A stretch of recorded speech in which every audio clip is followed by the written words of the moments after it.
Now, we're asking this morning, is it time to say goodbye to the BBC licence fee? According to the Prime Minister, the BBC have to get realistic. It's set to rise by a whopping 9% in the spring. Yes, he wants to sort of ditch that then. He said the annual fee should jump by about £15 to £173.30 in April. That would be the biggest single increase for about 40 years. So is this the beginning of the end for our national broadcaster? We put that to the Secretary for Culture, Media and Sport earlier on the programme. The licence fee needs to be fair. The BBC needs to have sufficient funds to support its work, as you say. And the system isn't working at the moment because the number of people buying the licence fee has gone down by hundreds of thousands of people over the course of the last year. I don't know how people would just not pay it. I don't know, anyway. Let's talk to former BBC executive and presenter, of course, Roger Bolton, and someone from Axe the Tax, Andrew Allison. You can sort of guess what his position is. Good to see you both this morning. Roger, let's start with you. Look, is the BBC worth the money? Can it cope if it's given less money but still reliant on a licence fee? Well, it can cope, but it'll do less. And what we need to have is a conversation about what we wanted to do if we wanted to exist. By the way, it's not true this is the biggest licence fee increase. This is a misleading headline. The BBC has lost, in real terms, over 30% of the licence fee, 30% of its value over the last 10 years. It's been frozen for the last 2 years, and the government has made an agreement 2 years ago to freeze the licence fee for 2 years and then put it up in line with inflation. It looks as though it's going to pull back from that. So it's not true that the BBC has been better funded. It's actually real value its funding is going down. Now, the question is, do you want the BBC to continue? If you do, how do you pay for it? Well, what's your response to that, Andrew? I mean, I know that you think that the licence fee shouldn't be increased, but, you know, the danger, if you don't, is that the BBC as we know it will change. Does that worry you or not? Well, as has been said, a decision has to be made on how to fund the BBC.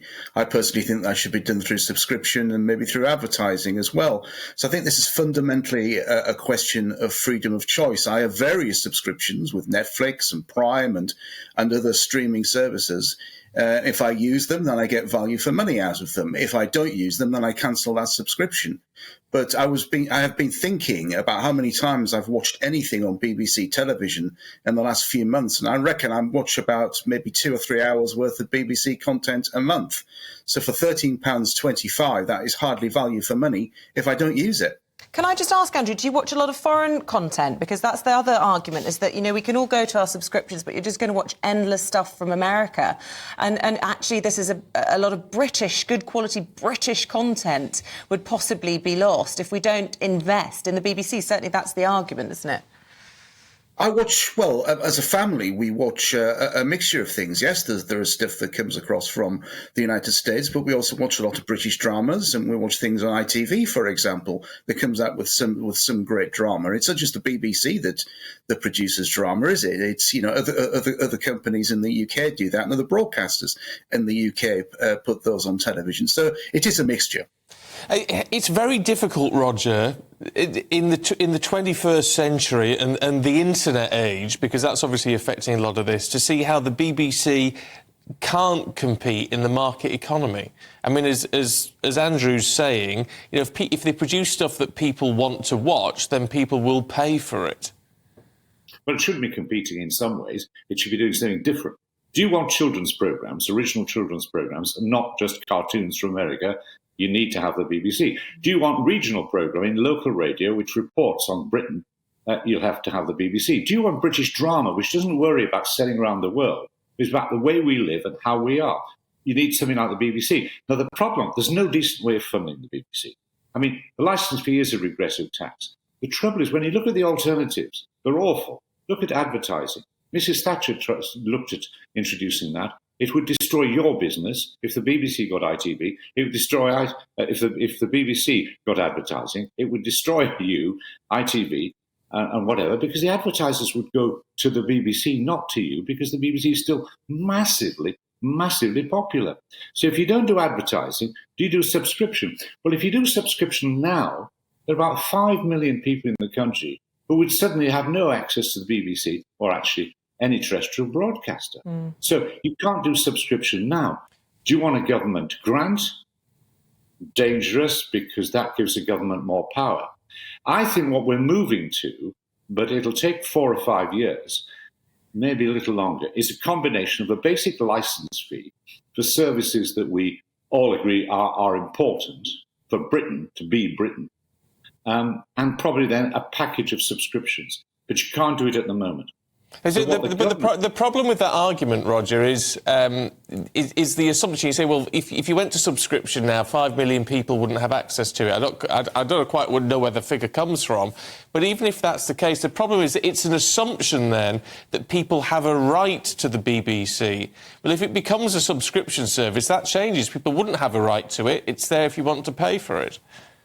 It is, but it's a question of, do you think there's a public service? Do we need public service broadcasting?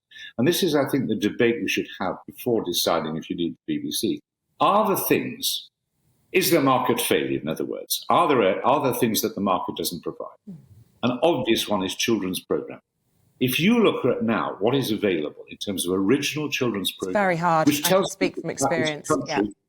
Doesn't exist. Just American, wall to wall. Yeah, so if we want that to exist, how are we going to pay for it? Who provides it? If you want let's put that to Andrew then. You know, we've heard the argument against subscriptions and against advertising. It would destroy our business and probably ITV overnight. And, you know, you would end up in a very different country without this kind of public service broadcaster. How do you feel about that? We have to decide what is public service content for starters. For example, I don't think that EastEnders is public service content. I think that what is public service content could be funded through general taxation and the rest eventually move to a subscription model. I do take on board what has been said about moving to a subscription model at the moment. Probably wouldn't be feasible, but as the years go by, it becomes easier to do. And as for BBC Local Radio, I mean, a couple of friends of mine who were presenters on BBC Local Radio lost their jobs recently through the BBC cuts. And I don't think the BBC is really interested in this regional coverage at all. Well, they were very sad to do that. Go on, Roger.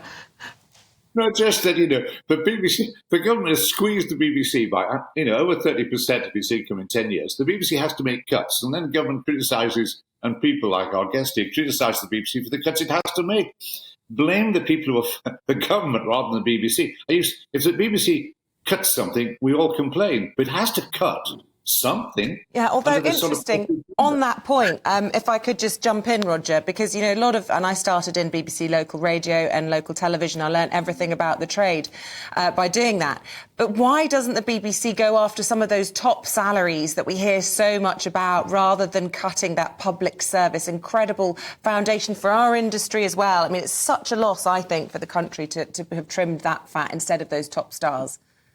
Well, I agree. There's scope for doing that. But on the other hand, I mean, for example, when I did feedback, I stopped doing it last year for Radio 4. I got paid £1,000 a show. Well, you know, perfectly reasonable, but not massive. Rather less, I suspect, than you get paid. I think you could squeeze it more, but there is a market. Now, I think there are people at the top who get paid too much.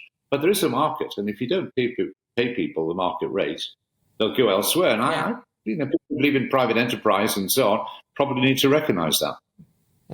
OK, look, we've got to leave it there.